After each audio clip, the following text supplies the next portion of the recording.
자, 봅시다. 우리 이번 시간에 무엇에 대해서 배울 것이냐면요. 1940년대에 독립운동은 어떻게 이루어졌으며, 그리고 우리나라의 식민지배가 드디어 끝이 나고 어떻게 해방을 맞이하게 되었는가, 그 과정들을 같이 한번 살펴보도록 하겠습니다. 자, 같이 한번 봅시다. 자, 우리 지난 시간에 이런 이야기를 하고 있었어요. 대충 기억이 날려나요? 안 나겠죠, 그죠? 아, 미안해요. 그러면은 지난 시간에 배웠던 내용 중에 잠깐 일부분 좀 복습을 하고 마저 이어서 좀 살펴보도록 할게요.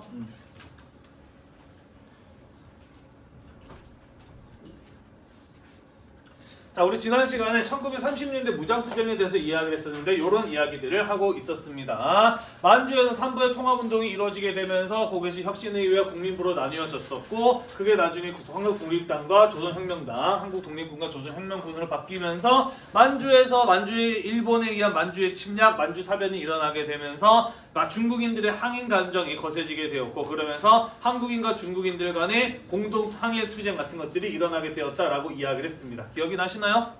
네. 자, 그러면서 한중 연합작전 같은 것들이 전개가 되었는데, 이후에 만주가 일본에 의해서 완전히 장악되고 난 이후에는 더 이상 만주에서 활동을 하기가 어려웠기 때문에 많은 독립운동가들이 만주를 떠나서 어디로? 중국 관내로, 중국 본토로 이동하게 되었다라고 이야기를 했었습니다. 기억나나요? 네. 자, 그러면서 많은 독립운동가들이 중국 관내에서 활동을 하게 되었는데, 사상이라든지 방법 등의 문제로 인해서 하나로 통합된 단체를 이루지 못했어요. 그래서 우리가 통일을 이루어서 민족운동 단체들 간의 통합을 이루어내서 독립을 맞이해야 되지 않겠느냐라는 의견이 나오게 되면서 통일된 항일전선을 형성하기 위한 노력들이 이루어졌다라고 이야기를 했죠. 그거를 주도했던 사람이 바로 김원봉이라는 사람이었고, 그래서 김원봉이 민족주의 계열, 사회주의 계열 다 같이 모아서 민족혁명당이라고 하는 걸 만들었는데, 여기에 동참하지 않았던 단체가 있었어요. 그게 바로 어디였냐면 대한민국 임시정부였죠. 그죠? 우리를 중심으로 통합되어야 되는데 왜 따로 만들어? 라는 게 그 주된 이유였어요. 그죠? 자, 그래서 김구 등의 경우에는 한국국민당이라고 하는 또 다른 정당을 만들었다라고 이야기를 했었고요. 이후에 민족혁명당 안에서 이 김원봉의 의열단 계열, 그 다음에 사회주의 계열이 주도권을 장악한 것에 불만을 품고 민족주의 계열 사람들이 이탈을 해서 대한민국 임시정부 쪽으로 합류하였다라고 이야기를 했어요. 그죠? 자, 그러면서 대한민국 임시정부 안에는 한국국민당, 한국독립당, 조선혁명당이라고 하는 민족주의 계열의 사람들이 모여서 한국광복운동단체연합회라고 하는 것을 만들었다라고 이야기를 하였고, 민족혁명당 안에서 민족주의 계열들이 떠나게 되면서 남은 사회주의 계열들을 중심으로 민족전선연맹이라고 하는, 조선민족전선연맹이라고 하는 단체를 만들었다라고 이야기를 했습니다. 그리고 김원봉의 경우에는 중국 국민당의 지원을 받아서 조선의용대라고 하는 독립군을 만들게 되었는데, 이 중국 국민당의 경우에는 적극적으로 항일투쟁을 하지 않았어요. 그래서 이에 대해서 불만을 품고 조선의용대는 중국 국민당과 결별을 하고 북쪽으로 화북지역으로 이동을 하게 되는데, 그 과정에서 조선의용대가 둘로 나뉘어지게 되면서 일부는 화북으로 가서 조선의용대 화북지대가 되었고, 나머지 일부의 경우에는 대한민국 임시정부 쪽에 합류하게 되었다라는 것까지 우리가 지난 시간에 이야기를 했었습니다. 대충 기억이 나시나요?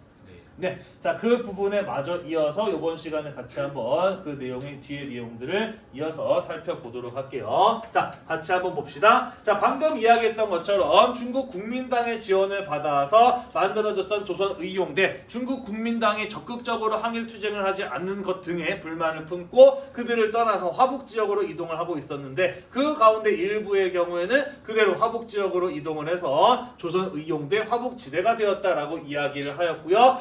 김원봉을 비롯한 나머지 조선의용대 대원들의 경우에는 충칭으로 가서 대한민국 임시정부에 합류를 하게 되었다라는 그런 내용이 되겠습니다. 되셨을까요?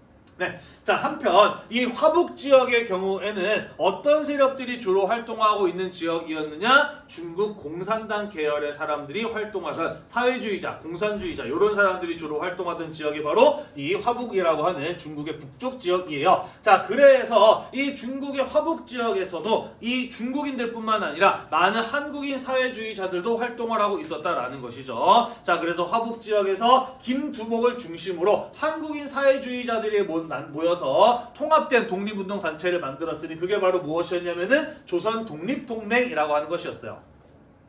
중국의 화북 지역에서 사회주의 계열의 독립운동가들이 모여서 통합된 독립운동 단체를 만들었으니 그것의 이름이 조선 독립동맹이었다라는 거예요. 이해가 되셨죠? 네, 그리고 이 지역으로 이동한 조선 의용대 화북지대를 조선 독립동맹 산하의 군사조직으로 개편합니다. 그러면서 조선 의용대 화북지대는 이름이 조선 의용군으로 바뀌게 되는 것이에요. 그리고 아까도 이야기했듯이 이 지역의 경우에는 중국 공산당이 활동하는 지역이었고 중국 공산당 산하에는 팔로군이라고 하는 군사조직이 있었거든요. 그래서 이 조선 의용군의 경우에는 팔로군과 함께 일본과 맞서 싸우는 그러한 활동을 화북 지역을 중심으로 전개해 나갔다라는 이야기가 되겠습니다. 됐나요? 자, 그래서 해방을 맞이하기 전에 해외에서의 독립운동의 상황의 첫 번째 장면, 화북 지역에서 사회주의 계열의 통합된 단체가 만들어졌고 그들을 중심으로 독립군 활동이 이루어지고 있었다라는 얘기가 되겠어요. 됐죠? 네, 두 번째로 넘어가 보도록 할게요. 자, 한편 대한민국 임시정부의 경우에는 어떠하였느냐? 자, 우리는 대한민국 임시정부가 1920년대 이후로 가게 되면서 큰 침체에 빠졌다라는 내용을 오래전에 배웠었습니다. 하지만 기억이 잘 안 나겠죠? 요런 이야기였어요. 대한민국 임시정부의 경우에는 연통제라든지 교통국 같은 조직을 만들어서 국내와 연락을 주고받으면서 활동을 하고 있었는데 연통제와 교통국이라고 하는 조직이 일제에게 발각이 되면서 돈줄이 끊기면서 경제적인 어려움을 겪게 되었어요. 그죠? 뿐만 아니라 활발한 외교 활동을 했는데 강대국들이 별로 주의 있게 얘기를 들어주지 않았어요. 그리고 이승만 같은 사람이 미국에서 활동을 하면서 상하이 임시정부에다가 돈을 별로 주지 않아서 탄핵 같은 걸 당하기도 하고요. 그죠? 자, 그러면서 대한민국 임시정부가 돈도 없고 별다른 성과를 거두지도 못하면서 우리 이래도 될까? 하는 생각을 하게 돼요. 그러면서 앞으로 우리 대한민국 임시정부를 어떻게 이끌어 나가야 되냐라고 하는 것을 놓고 큰 회의를 엽니다. 그게 바로 국민대표회의라고 하는 것이었는데 거기에서 창조파와 개조파로 나뉘어서 자기들끼리 싸우다가 결국 둘 다 대한민국 임시정부를 떠나버리죠. 그죠? 그러면서 대한민국 임시정부에는 돈도 없고 사람도 없게 되면서 사실상 개정휴업 상태에 빠지게 된다라고 이야기를 했어요. 그 와중에 끝까지 대한민국 임시정부를 지켰던 사람이 누구였다? 김구 선생이었다라고 이야기를 했어요. 그죠? 그래서 침체기에 빠진 대한민국 임시정부를 김구 선생이 되살리기 위해서 조직한 단체가 뭐였냐면은 한인 애국단이었어요. 그지? 그래서 이봉창 의사의 의거, 그리고 윤봉희 의사의 의거, 상하이 흥곡공원에서 폭탄 터뜨린 거 기억나죠? 그죠? 이런 일들을 하면서 대한민국 임시정부의 존재감을 다시 한번 드러낼 수 있었고 그러면서 중국 국민당의 지원을 받게 되면서 대한민국 임시정부의 사람과 돈줄이 돌아오게 되었다라고 이야기를 했는데 그와 동시에 대한민국 임시정부의 존재감이 일제에게도 드러나게 되면서 이후에는 일제의 본격적인 탄압을 받게 되었다라고 이야기를 했어요. 기억이 나시죠? 자, 그래서 상하이 지역에서는 일제의 탄압으로 인해서 활동을 할 수 없었던 대한민국 임시정부의 경우에는 일제의 탄압을 피해서 중국 각지를 돌아다니다가 최종적으로는 저 중국 내륙 깊숙한 곳에 있는 충칭 지역에 1940년에 정착을 하게 되었다라는 거예요. 왜 저렇게 멀리 갔느냐? 저기 충칭에 중국 국민당의 임시 수도가 있었거든요. 그래서 저기에 가면은 중국 국민당의 지원을 받을 수 있었기 때문에 저기까지 이동을 하였던 것이에요. 되셨죠? 자, 그래서 이 충칭에 정착한 대한민국 임시정부는 그 안에 있었던 김구의 한국국민당, 지청천의 조선혁명당, 그리고 조서원의 한국독립당이라고 하는 세 개의 민족주의 정당을 합해서 1940년에 한국독립당을 결성하게 되었다라는 것이에요. 이해가 되나요? 자, 그래서 두 가지 장면이에요. 화북 지역에서는 사회주의 계열의 운동가들이 조선 독립동맹을 결성을 하였고 그리고 민족주의 계열의 사람들의 경우에는 충칭 지역을 중심으로 대한민국 임시정부 내에서 한국독립당이라고 하는 민족운동 단체를 결성하였다라는 것이에요. 이념적 성향에 따라서 두 개의 통합된 단체로 나뉘어지게 되었다라는 것이에요. 자, 그러면서 한국독립당의 경우에는 임시정부의 집권 정당이 되는 것이고요. 김구를 중심으로 한 단일 지도체제를 대한민국 임시정부가 마련하게 됩니다. 요건 또 뭔 소리냐? 아까 이야기했던 1920년대 대한민국 임시정부에서는 일할 사람이 없었어. 누가 뭐 하자라고 해도 같이 할 사람이 없었어. 그러다 보니까 김구도 지도력을 가지지 못했고 대한민국 임시정부는 오랫동안 사람들이 각자 자기 일을 맡아서 나눠서 하는 집단 지도 체제였어요. 하지만 김구를 주석으로 하는 단일 지도 체제를 갖추게 되었다라고 하는 것은 무엇을 말하는 것이냐? 김구가 뭐 하자라고 하면은 그 사람을 믿고 따르는 조직력이 사람들이 생겼다라는 것이에요. 다시 말해서 집단 지도 체제에서 단일 지도 체제로 넘어가게 되었다라고 하는 것을 오랫동안 개정 휴업 상태였던 대한민국 임시정부가 본격적인 활동을 할 수 있는 힘을 갖게 되었다라는 것을 의미해요. 본격적인 활동을 시작했다라는 것을 의미하기도 하고요. 이해되시죠? 네. 자, 한편 대한민국 임시정부의 경우에는 오랫동안 우리가 방금 이야기했던 이 화북지역에서 결성이 된 사회주의자들의 통합단체 조선독립동맹과 함께 통일전선 하나의 단체를 만들기 위한 방법을 오랫동안 생각해왔고 또 그것을 이루려고 했어요. 하지만 그것을 이루기 전에 일본이 항복을 해버리는 바람에 끝끝내 실행되지 못하였는데 이게 사실 우리나라의 민족운동에 굉장히 심각한 문제였어요. 뭐였냐면은요, 우리 이미 다 알고 있죠. 우리나라는 어떻게 해방을 맞이하게 되었나요? 일본이 2차 세계대전에서 패하면서 해방을 맞이하게 됐어. 그럼 일본 2차 세계대전에서 누구한테 패했지? 미국이나 소련과 같은 연합국에게 패해서 해방을 맞이하게 됐어요. 그죠? 자, 그렇기 때문에 해방이 된 이후에, 패망이 되고 난 이후에 한반도의 운명은 누가 결정할 수 있었지?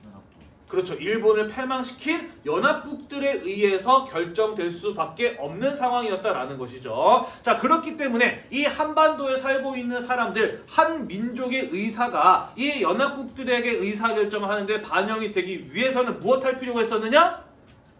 협상 대상이 될 필요가 있었어요. 그죠? 그들이 점령한, 연합국이 점령한 한반도 지역에 살고 있는 사람들이 하나의 통합된 단체를 만들어서 연합국들과 협상을 할 수 있어야 됐단 말이야. 그런데 민족운동을 이루었던 단체가 하나가 아니라 여러 개였다라고 한다면 연합국은 누구랑 협상을 해야 되지? 누구를 한국 민족을 대표하는 단체로 인정해야 되지? 라고 하는 이런 고민이 생길 수밖에 없어요. 그죠? 그렇다 보면 결국 에이 니네 다 아니야 내 맘대로 할 거야 라는 식으로 될 수밖에 없는 거잖아요. 그죠? 그렇기 때문에 우리나라가 우리 민족이 해방을 맞이하기 직전에 반드시 이루어야 됐던 목표가 무엇이었다? 통합된 하나의 민족운동 단체를 만들 필요가 있었다라는 거예요. 그래서 그러한 것을 이루기 위해서 노력을 했으나 일본이 생각보다 빨리 항복을 해버리는 바람에 핵폭탄의 위력이 너무 강해서 예상보다 빨리 항복을 해버리는 바람에 끝끝내 하나의 통합된 단체를 이루지 못하고 해방을 독립을 맞이하게 될 수밖에 없었다라는 거예요. 이해되시죠? 따라서 해방 이후에 우리나라를 만들어가는 과정은 결국 누구의 손에 달려 있었다?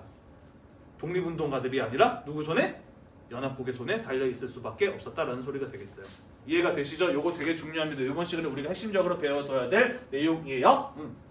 자, 한편 대한민국 임시정부의 경우에는 조소왕의 삼균주의에 기초하여 앞으로 이런 나라를 만들겠다라는 계획을 발표해요. 그게 바로 무엇이냐면 대한민국 건국강령이라고 하는 것이 되겠습니다. 자, 거기에는 어떠한 내용이 들어있느냐? 정치, 경제, 교육의 평등을 이루겠다라고 하는 생각, 사상이 그게 바로 조소왕이라는 사람이 주장한 삼균주의라고 하는 거예요.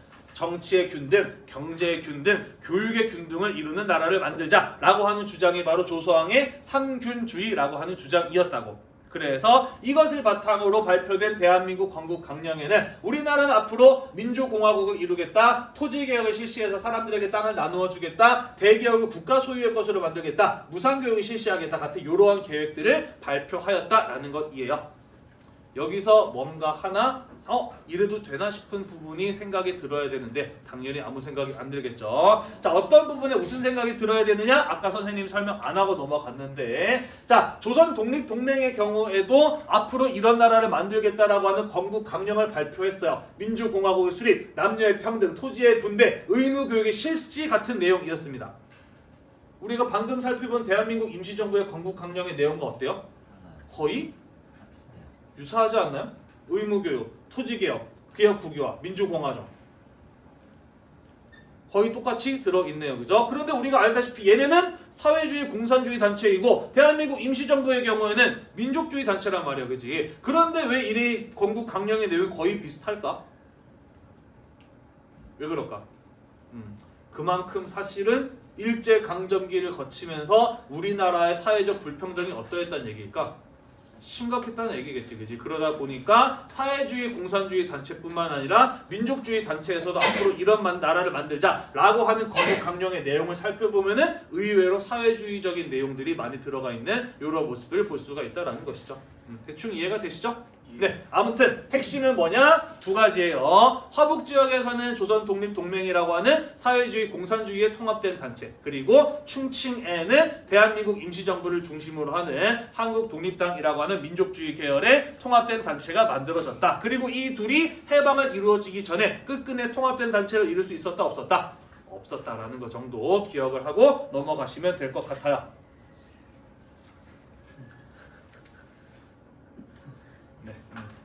보는 줄 알고 있었더니 아니었네요. 자, 넘어갑시다. 자, 대한민국 임시정부에서는요, 한국광복군을 창설하게 되었습니다. 사실 지금까지 대한민국 임시정부의 경우에는 자기만의 군대를 갖고 싶었어. 하지만 돈도 없고 사람도 없다 보니까 군대를 가질 수가 없었고 항일 투쟁을 하는데 한계가 있었던 것이죠. 자, 하지만 이후에 대한민국 임시정부의 사람과 돈줄이 돌아오게 되면서 대한민국 임시정부도 드디어 군대를 만들 수 있었다라는 것이에요. 그렇게 처음 만들어진 군대가 바로 한국광복군이라고 하는 것이었다라는 것입니다. 대한민국 임시정부의 정규 군대였다라는 것이에요. 만주에서 무장투쟁을 했었던 지청천이 대한민국 임시정부에 합류를 하게 되면서 한국광복군의 사령관이 되고요. 또한 조선 의용대의 일부를 이끌고 온 김원봉이 이 한국광복군에 합류하게 되면서 한국광복군 조직은 더욱더 튼튼하고 규모가 확대되었다라는 것이에요.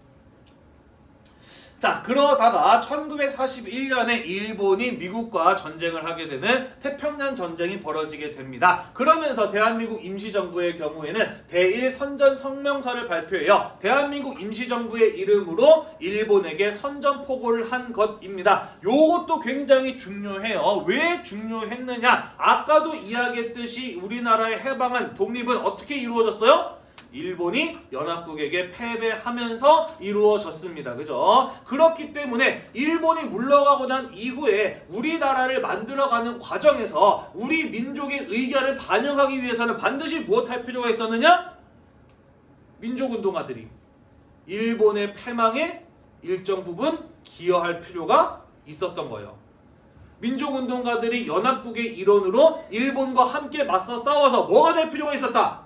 승전국으로 인정받을 필요가 있었다라는 거야. 우리도 일본을 물리치는데 이만큼 역할을 했으니까 우리의 의견을 이만큼 반영해줘 라고 이야기를 할 필요가 있었다라는 것이죠. 그래서 대한민국 임시정부는 대한민국 임시정부의 이름으로 일본에게 선전포고를 하고 연합국의 일원으로, 승전국의 일원으로 인정받고자 하였다라는 것이에요. 이해가 되시죠? 자, 그리고 중일전쟁 이후에 중국 국민당 역시 일본과 전쟁을 하고 있는 상황이었기 때문에 이때부터 본격적으로 중국 국민당에게 지원을 받게 되면서 한국광복군 같은 조직들이 또 더더욱 많은 군사력을 확보하고 활동을 나갈 수 있는 이런 어떤 조건이 마련되었다라는 것이에요.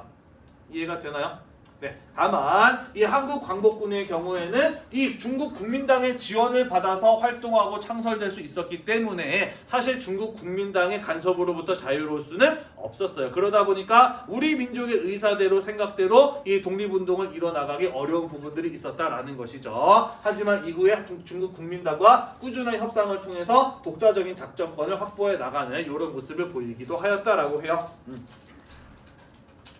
지금도 중국 충칭에 가면은 당시 대한민국 임시정부가 청사로 사용하던 건물이 남아있다라고 하고요. 이 사진은 이제 해방 이후에 귀국하기 직전에 임시정부의 요인들이 함께 모여서 찍은 사진이거든요. 여기 계단 있잖아요. 여기 계단에서 쭉 서가지고 찍은 사진이라고 해요. 그래서 여기 한국인 관광객들이 단체 관광 가면은 똑같이 여기 계단에 서가지고 요 모습 그대로 사진을 찍고 오는 모습들이 구글 검색해보다 보니까 많이들 나오게 되더라고요. 네, 한국 광복군 총사령부 수립의 장면인데요. 여기 보다시피 태극기와 그리고 중국 국민당의 깃발, 중화민국의 깃발이 함께 나와 있는 거 볼 수가 있죠, 그죠? 그래서 한국 광복군의 경우에는 중국 국민당의 지원을 받아서 창설될 수 있었고 중국 국민당의 지원을 통해서 활동이 가능했구나라는 것 정도 기억해 두시면 될 것 같습니다. 됐나요? 네, 넘어갈게요. 오늘 할 거 좀 많아요. 자. 그래서 이후에 이 한국 광복군의 경우에는 일본군과 미얀마, 인도에서 싸우는 영국군을 돕기 위해서 인도 미얀마 지역에 파견이 됩니다. 그러면서 영국군과 함께 공동 작전을 수행하기도 해요. 뭐 대단한 역할을 했다라기보다는 얼마 안 되는 사람들이지만 일본어에 능통한 사람들이었기 때문에 한국 사람들의 경우는 일본의 식민지배를 오랫동안 받아와서 일본어가 능숙한 사람들이잖아요. 그래서 미얀마 버마 전선에서 체포된 뭐 일본군 이런 사람들을 신문하거나 그들로부터 정보를 캐내는 뭐 이런 어떤 역할들을 주로 수행하였다라고 해요. 자, 한편 미국에는 OSS라고 하는 전략사무국이라고 하는 게 있었어요. 이게 이제 CIA 중앙정보국의 전신이거든요. 이 OSS와 협약을 해서 한국 광복군을 국내에 투입하는 국내 진공작전을 계획을 하기도 했습니다. 어떤 상황이었냐면요. 아직 핵폭탄을 쓰지 않은 상황이야. 그래서 일본군을 만주와 한반도에서 몰아내고 항복을 시키는데 얼마나 많은 군사력이 들어갈지 아직 예측하지 못하는 상황이었어요. 그래서 일본군을 무너뜨리기 위해서는 한반도와 같이 일본군이 점령하고 있는 지역에다가 사람들을 스파이를 보내가지고 그 안쪽에서부터 일본군의 힘을 약화시키고 그 지역 주민들의 봉기 같은 것들을 일으켜야 일본군을 쉽게 무너뜨릴 수 있다라는 그런 계획을 미국 쪽에서 세운 상황이었다고 이해가 되죠, 그죠? 그래서 일본어에 능숙한 한국 사람들을 특별 대원으로 훈련을 시켜서 국내에 투입시킨 다음에 일본의 군대를 내부적으로부터 붕괴시키려는 계획을 세웠다라는 거예요. 그게 바로 국내 진공작전이었고 다른 말로는 독수리 작전이라고도 해요. 그리고 이것이 실제로 시행되기 직전의 상태까지 갔어. 이제 이 대원들의 경우에는 바로 버튼만 누르면은 국내에 진입하려는 그런 작전을 준비하고 있는 상황이었거든요. 그런데 일본이 핵폭탄을 맞고 예상보다 빨리 항복해버리는 바람에 안타깝게도 이 작전은 시행되지 못하였습니다. 아까도 이야기했듯이 일본이 연합국에 의해서 패망을 하여서 독립을 맞아야 하기 때문에 해방 이후에 우리의 의도대로 한반도의 나라를 만들어 나가기 위해서는 뭐가 필요했다? 첫 번째, 통합된 단체를 만드는 게 필요했고, 두 번째, 연합국과 함께 싸워서 승전국의 일원으로 인정받는 게 중요했다라고 이야기를 했잖아요. 그죠? 그렇기 때문에 미국이랑 함께 작전을 실행을 해서 성공시키는 것, 대한민국 임시정부 입장에서는 반드시 이루어져야 될 작전이었다라는 것이죠. 그러면 대한민국 임시정부가 승전국의 일원으로 인정받을 수 있는 거 아닙니까? 그죠? 그런데 이 작전이 시행되기 직전에 일본이 항복을 해버림으로써 작전이 실행되지 않았던 것이에요. 그러면서 대한민국 임시정부는 끝끝내 연합국의 일원으로 인정받을 수 없었다라는 것이고, 해방 이후에 우리나라의 상황은 철저하게 연합국의 의도대로 이루어질 수밖에 없었다라는 것이에요. 이해되셨나요? 굉장히 안타까운 상황이죠. 그죠? 그래서 일본은 망할 때조차도 한태기도 도움이 안 되고 망했다라고 볼 수가 있겠네요. 그죠? 넘어갈게요. 자, 한편 해외에서 살고 있는 많은 한국인들이 이런 어떤 일제의 패망을 예상을 하고 우리나라의 민족운동과 독립을 돕기 위한 활동 같은 것들을 하기도 합니다. 특히 중국 못지않게 미국에도 많은 한국인들이 살고 있었거든요. 자, 그래서 미국에 사는 한국인들이 9개 한국인 단체들을 연합을 해서 재미한족연합위원회라고 하는 것을 만들게 됩니다. 이 사람들은 미국에 살고 있는 한국인들, 비록 하루 벌어 하루 먹기 살기 힘든 사람들이지만 십시일반 돈을 모아서 대한민국 임시정부에게 활동 자금으로 후원해주는 이런 어떤 애국심을 발휘하기도 합니다. 한편 태평양 전쟁이 일어나게 되면서 한국인과 일본인을 구분하기 위한 신분증을 발급하면서 한국인을 보호하기도 해요. 이게 뭔 소리냐면은 미국 안에는 한국인도 살고 있고 일본인도 살고 있잖아. 근데 태평양 전쟁이라고 하는 미국과 일본 사이의 전쟁이 벌어졌어. 그러니까 당연히 미국 사람들을 지나가다 보면 일본 사람 보면 어떡하고 싶을까? 때리고 뭐 하고 싶겠죠. 그죠? 근데 미국 사람들이 보기에는 한국인, 일본인 구분이 잘 가요? 잘 안 가요? 잘 안 가요. 그죠? 그래서 한국인들이 억울하게 일본인으로 오해를 받아서 인종차별 당하고 두드려 맞고 이런 일들이 벌어졌어요. 그래서 한국인과 일본인을 구분하기 위한 신분증 이런 것들을 발급해 주기도 했었대요. 나아가서 이들의 경우에도 해방을 맞이하는 순간 대한민국 임시정부가 연합군의 일원으로 인정받기 위해서는 실질적인 전투의 활약이 있어야 된다는 것을 알고 있었어. 그래서 이 미국에 살고 있는 한국인 청년들을 중심으로 LA에서 한일국방경위대 혹은 냉호군이라고 불리는 군사조직을 만들어서 무장 독립전쟁을 준비하고 또 그것을 임시정부 산하의 공식적인 군대로 인정을 받기도 합니다. 넘어갈게요. 자, 이들의 경우에는 외교위원회라고 하는 것을 워싱턴에다가 만들어요. 그래서 미국 정부로 하여금 대한민국 임시정부가 유일한 한국 민족을 대표하는 단체로서 인정을 받기를 원했어요. 그러면서 미국 정부에게 끊임없이 대한민국 임시정부를 유일한 독립운동의 단체로 인정해 줄 것을 요구하였습니다만은 미국 정부는 끝끝내 그것을 해주지 않아요. 이유는 두 가지입니다. 첫 번째, 미국도 알고 있었어요. 대한민국 임시정부가 유일한 독립운동을 대표하는 단체가 아니라는 것을 알고 있었고요. 무엇보다도 인정해주기 싫었던 까닭은 무엇이냐? 이거 조금 복잡한 얘기인데요. 지금 독일과 일본이랑 싸우기 위해서 미국과 소련이 손을 잡고 있는 상황입니다. 이게 2차 세계대전의 구도잖아요. 그죠? 자, 그런데 미국과 소련은 각각 성격이 다른 나라야. 미국은 자본주의 국가고 소련은 공산주의 국가예요. 그죠? 그렇기 때문에 독일과 일본이 패망하고 난 이후에는 분명히 어떤 일이 벌어질까? 미국과 소련의 대립이 벌어질 거고 실제로 벌어졌어요. 그죠? 그렇기 때문에 미국 입장에서는 뭘 하고 싶느냐? 한국 같은 나라들에서는 무조건 미국이랑 친한 나라를 만들고 싶습니다. 그렇지 않을까요? 한국같이 미국이랑 소련 순간 사이에 있는 이런 나라들에서 만약에 소련과 친한 나라가 만들어지게 된다면 미국 입장에서는 자기들이 불리할 거 아니야. 그지? 그죠? 자, 그렇기 때문에 미국의 경우에는 한반도 안에 미국과 가까운 친미적인 국가를 만들고 싶어 했다고. 그래서 해방을 이루는 상황에서 즉각적으로 그 나라를 독립시키는 것보다는 신탁 통치를 할 것을 생각을 하고 있었어요. 신탁 통치라고 하는 건 뭐냐면은요, 식민 지배를 받다가 독립을 이룬 나라, 그 나라의 민족들이 스스로 나라를 만들고 꾸려나갈 능력이 없다라고 판단이 될 때 UN 같은 국제기구에서 와서 여러 나라들이 함께 그 민족이 스스로의 독립 능력을 갖출 때까지 임시적으로 대신 통치해주는 걸 가지고 신탁 통치라고 이야기를 합니다. 그래서 만약에 한반도에서 신탁 통치가 시행이 된다면 미국 같은 나라가 당연히 국제연합의 일원으로 와서 신탁 통치가 이루어질 거예요. 그죠? 그러면서 미국이 영향력을 발휘하면서 친미적인 국가가 세워지는데 영향력을 발휘할 수 있을 거 아닙니까? 그죠? 그죠? 그러니까 미국 입장에서는 즉각 독립을 대한민국 임시정부를 승인해서 즉각 독립을 시키는 게 나 신탁 통치를 시행하는 게 나. 신탁 통치하는 게 낫죠. 그죠? 그래서 대한민국 임시정부를 끝끝내 승인해주지 않았던 면도 있다라고 하는 거예요. 대충 이해가 됐죠? 네. 재밌지, 그지? 네. 자, 한편 이 재미한족연합위원회에서 만든 한인 국방경위대 역시 미국 OSS와 함께 국내에 들어와서 일본의 이 세력을 약화시키는 국내 침투작전, 이른바 넵코 작전이라고 하는 것을 계획을 했습니다. 그러니까 이들도 알았던 거예요. 그죠? 아까도 이야기했듯이 대한민국 임시정부, 한국 민족이 이 연합국의 일원으로 인정받기 위해서는 실제로 일본과 전투를 했다. 그래서 어느 정도 성과를 거뒀다. 라고 하는 요런 어떤 것이 했는데 그래서 필요했기 때문에 계획한 작전이 바로 넵코 작전이었다라는 것이에요. 그리고 이것이 반드시 이루어질 필요가 있었으나 안타깝게도 마찬가지로 일본이 생각보다 빠르게 항복을 해버리는 바람에 넵코 작전은 실행되지 못하였다라는 것이에요.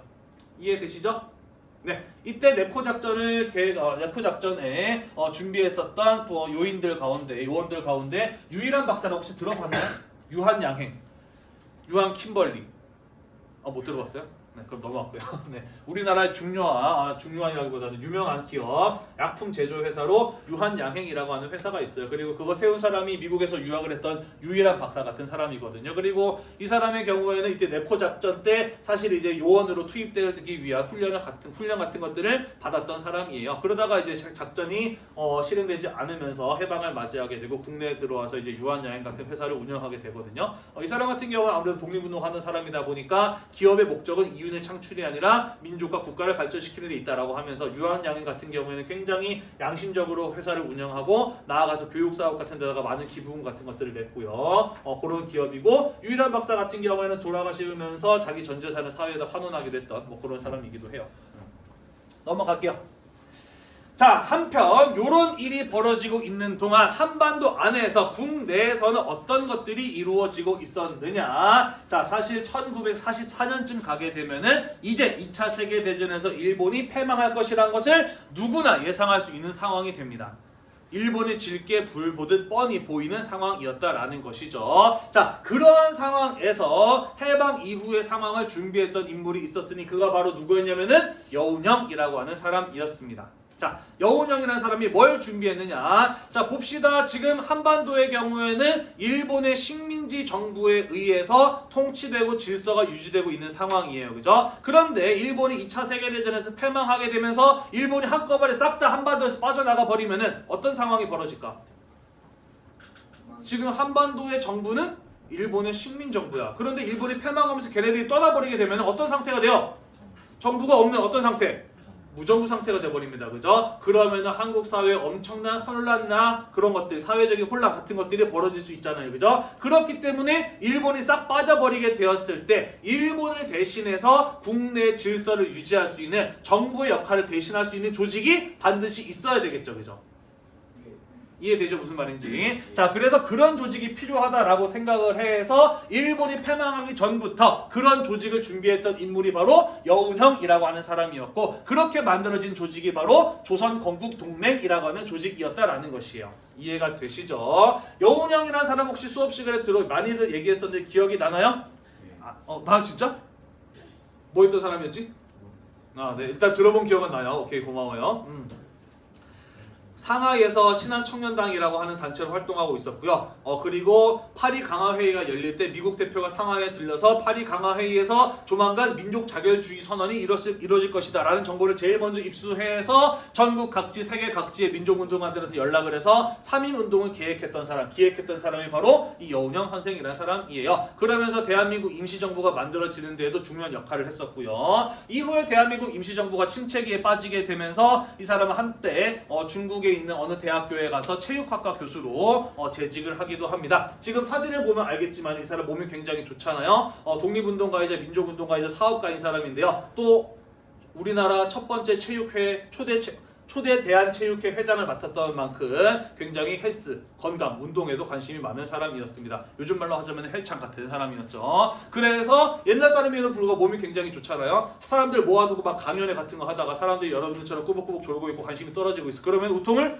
확 벗는 거야. 그러고서는 이게 근육이 딱 보여주면서 여러분, 우리가 독립을 이루기 위해서는 개인의 신체를 단련하는 것도 중요합니다 라고 얘기해. 그러면 사람들이 와 멋있다고 막 박수를 쳐주고 막 했던 뭐 그런 사람이라고도 해요. 잘생겼대요. 지금 머리숱이 좀 없어 보여서 그렇겠지만 굉장히 그때 당시 한때 같이 살았던 사람들은 여운형 되게 잘생겼다라고 많이들 이야기했다라고 하고요. 이 사람 옷 입은 거 보면 알겠지만은 지금 봐도 별로 이렇게 촌스럽지 않죠. 그죠? 굉장히 옷을 잘 입으려고 매일같이 노력을 하는 패셔니스타이기도 했대요. 성격도 굉장히 좋았다고 하고요. 그러면서 사실 이 민족운동가들 중에서도 굉장히 인기가 많은 사람이었고, 오랫동안 해외에서 활동을 했던 김구나 이승만보다는 어떻게 보면은 국내에서는 훨씬 더 지지자가 많은 사람이 바로 이 몽양 여운형이라고 하는 선생이기도 했습니다. 다만 이 사람의 성향이 어땠느냐? 중도적이면서도 약간 중도 좌파, 그러니까 한때 또 이제 공산당하고도 관계가 있었던 사람이기도 하거든요. 그러다 보니까 이제 우리나라에서는 아무래도 김구나 이승만에 비해서 많이들 알려져 있지 않은 사람이긴 합니다만은, 해방이 되고 난 이후에 우리나라의 대통령으로 누가 적합하냐라고 하는 설문조사했을 때 김구나 이승만을 제치고 1등에 올랐던 적이 있었던 사람이기도 한 만큼 우리나라 독립운동에 있어서 굉장히 중요한 역할을 했던 사람이 바로 이 몽양 여운형 선생이라고 하는 사람이에요. 중국에서 체육대학의 교수로 재직을 하다가 일본 경찰한테 체포가 돼서 국내로 와서 서대문 형무소에서 수감 생활을 하다가 나중에 풀려나요. 그러면서 이제 조선중앙일보라고 하는 신문사를 만드는데요. 신문사를 만들다가도 어떤 일을 겪기도 하냐면은, 혹시 손기정 선수 들어봤나요? 그죠? 1936년 베를린 올림픽에서 식민지 조선인으로 나가가지고 마라톤에서 1등을 했어요. 그죠? 그래서 단상에 올라가서 금메달을 거는데 가슴에 어떤 깃발이 있었어? 태극기가 아니라 그죠? 일장기가 있었죠. 그죠? 그래서 국내 신문사들 가운데 동아일보랑 이 사람이 만든 조선중앙일보에서 일장기를 어떻게 했어?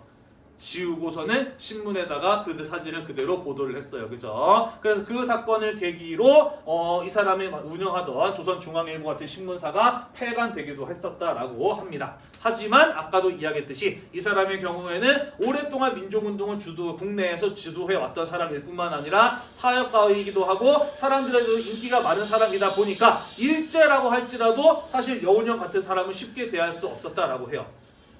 국내에서 활동하는 민족운동 가운데에서 굉장히 거물이었던 사람. 그가 바로 몽양 여운형 선생이고 일제의 패망이 예상이 되자 일본이 물러가고 난 이후에 국내에서 벌어질 것 같은 무정부 상태를 막기 위해서 민족주의자, 사회주의자들을 모두 모아서 국내에서 조선 건국동맹이라고 하는 일제 패망에 대비한 비밀 결사를 만들었다라는 것이에요.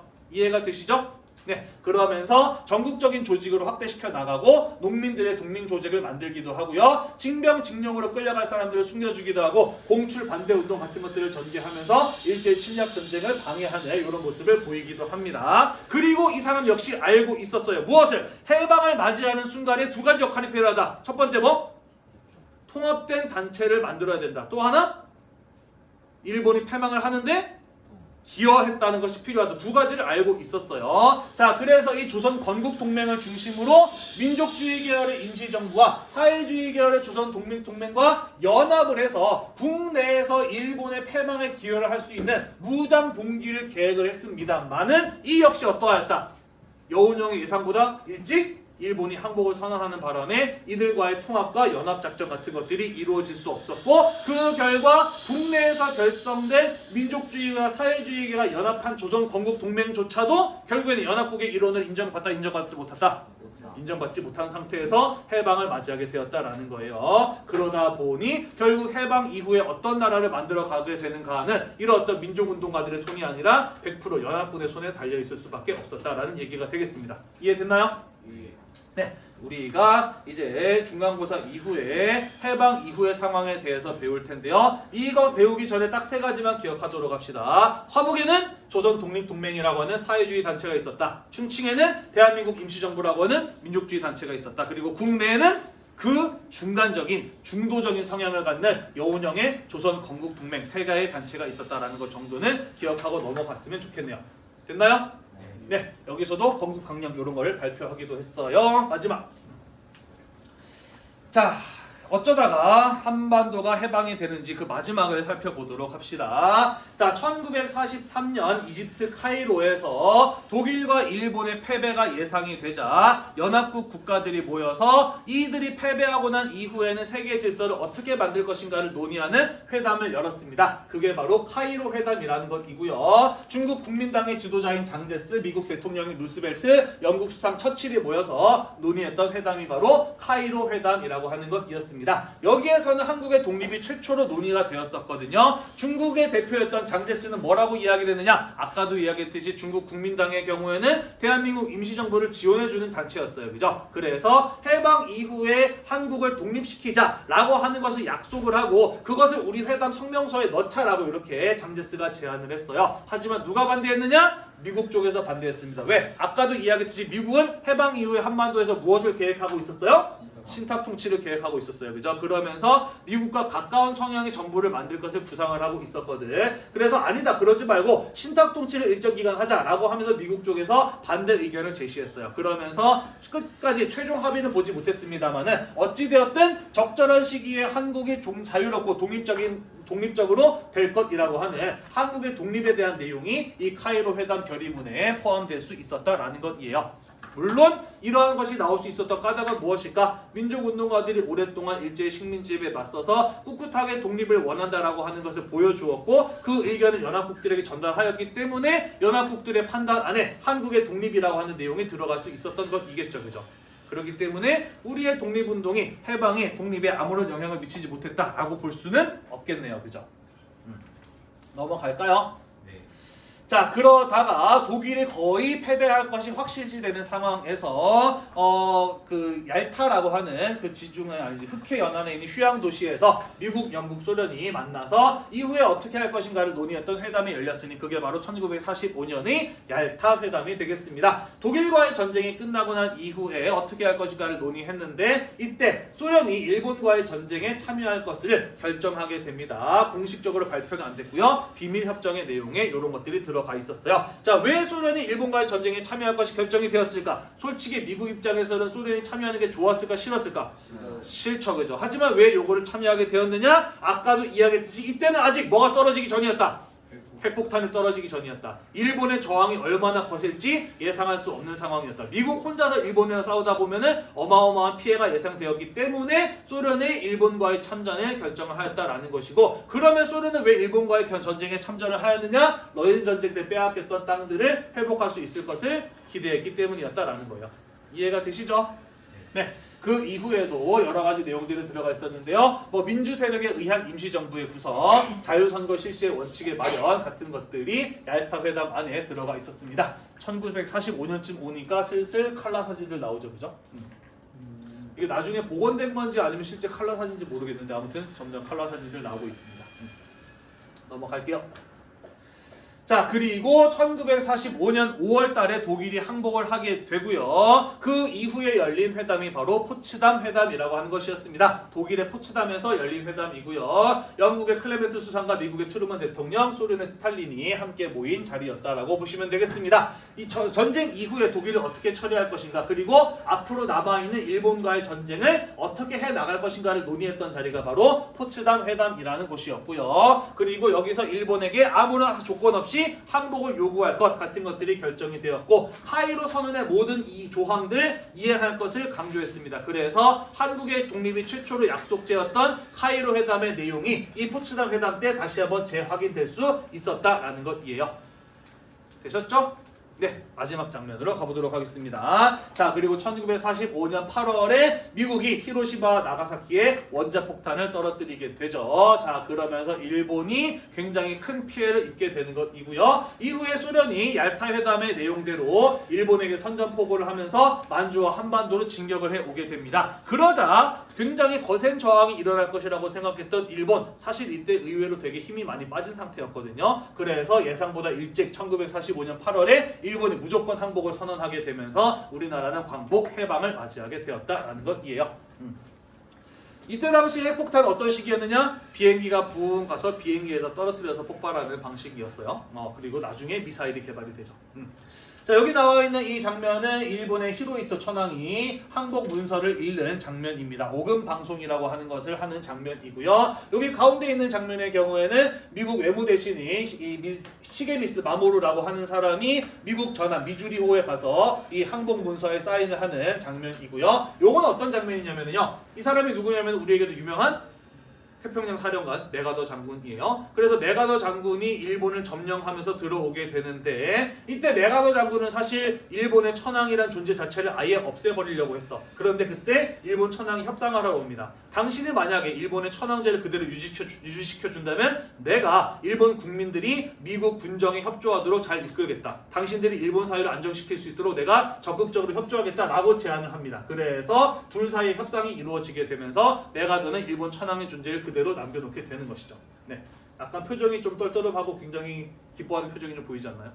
네, 아무튼 이러한 상태에서 우리는 해방을 맞이하게 되었다라는 것이에요. 자, 그래서 해방 이후에 어떤 상황이 나타나게 되느냐, 그 내용들을 우리가 중간고사 이후에 살펴볼 것이고요. 다음 시간에는요, 해방 이후의 세계의 정세, 아니 2차 세계대전 이후의 국제정세, 냉전 시대에 대해서 함께 잠깐 좀 이야기를 하고 마무리 지어보도록 할게요. 오늘도 공부하느라고 대단히 고생이 많으셨고요. 이 수업이 여러분들의 공부에 도움이 되셨다면 구독과 좋아요 잊지 말고 눌러주세요. 수고했습니다.